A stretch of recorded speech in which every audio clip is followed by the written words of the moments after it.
একটা পূর্ণ বিরাট বাড়ি ছিল পাহাড়ের উপরে, একেবারে খানখা। এই বাড়িটা অনেক বছর ধরে পড়ে থেকে একটা ছিল, আর লোকেরা বলতো এখানে অদ্ভুত সব ঘটনা ঘটে। লোকে বলে ভূত আছে ওই বাড়িতে।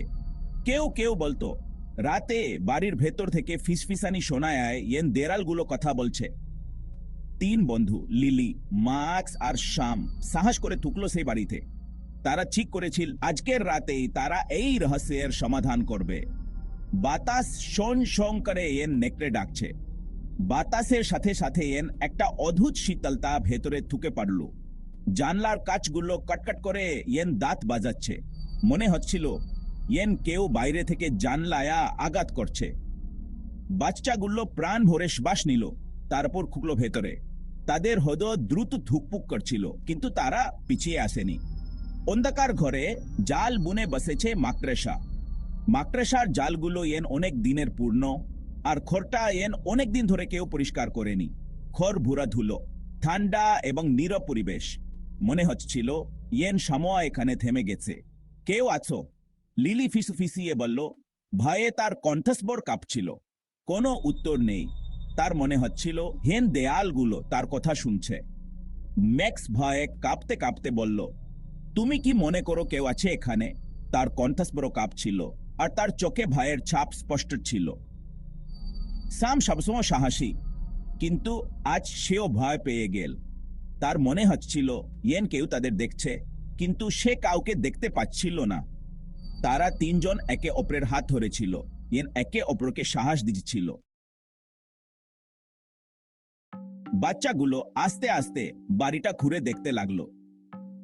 প্রতিটি ঘর ছিল অন্ধকার এবং রহস্যময় শব্দে ভরা।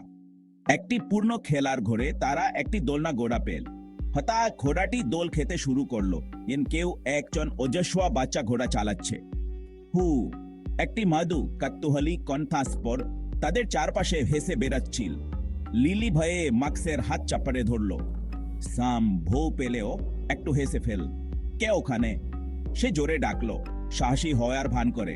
দোলনা ঘোড়াটি আস্তে আহে গেল, তারপর আবার শুরু করলো দোল খাওয়া। এবার আরো বেশি জোরে, সাথে একগুচ্ছ হাসি রিং রিং রিং শব্দ ঘুরে ঘুরে বেড়াচ্ছিল। বন্ধুরাও এগিয়ে আসছিল, অদ্ভুত সব ঘটনা করতে লাগলো। তারা একটি পূর্ণ রহস্যময় বাড়িতে প্রবেশ করেছিল।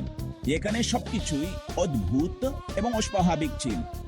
খেলনাগুলো নিজে নিজেই নাচছে, বইগুলো তাক থেকে পড়ে আসছে, এবং বাতাসে অদ্ভুত আওয়াজ শোনা যাচ্ছে, এবং ফিস ফিস আওয়াজ তাদের পিছু নিচ্ছে। এই আওয়াজগুলো এন তাদেরকে কিছু বলতে চাইছে, কিন্তু তারা কিছুই বুঝতে পারছিল না। একটি বড় বলরুমে তারা একটি ধুলো জমে থাকা গ্রামোফোন পেল।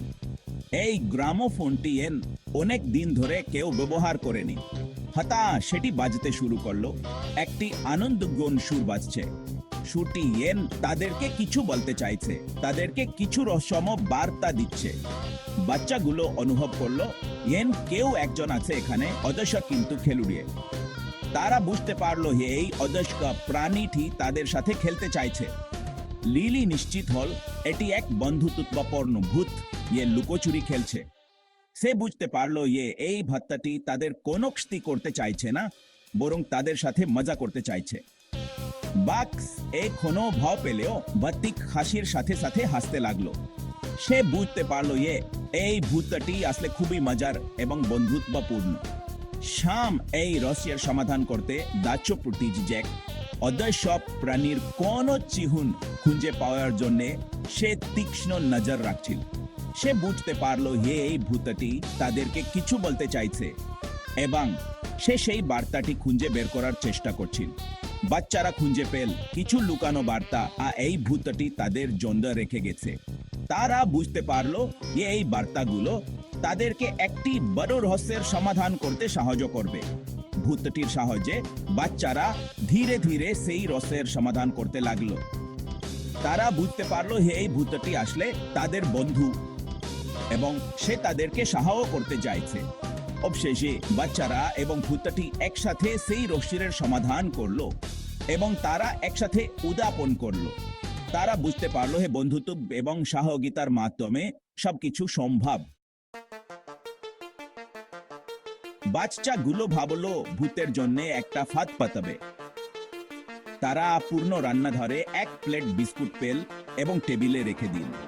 তারা মনে মনে ভাবলো ভূত হলেও এই সুস্বাদু খাবার প্রতিরোধ করতে পারবে না। তারা একটি পর্দার আড়ালে লুকিয়ে পড়ল দেখার জন্য কি হয়। হঠাৎ তাদের চোখের সামনে বিস্কুটগুলো এক এক করে অদৃশ্য হতে লাগলো। কোনো চিহ্ন না রেখেই সব গায়েব হয়ে গেল। বাহ, মার্কস ফিসফিসিয়ে বলল। তার চোখ অবাক হয়ে গেল। এ তো কোনো জাদুর শো থেকেও ভালো। লিলি মুচকি হাসল, ভাবল ভূত হয়তো কোনো অদৃশ্য কোণে বসে বিস্কুট খাচ্ছে। বাচ্চাগুলো আর লুকিয়ে থাকতে চাইল না। তারা বুঝতে পারলো লুকিয়ে থাকার চেয়ে সত্যটা জানা অনেক ভালো। তারা সিদ্ধান্ত নিল ভূতের সাথে কথা বলবে।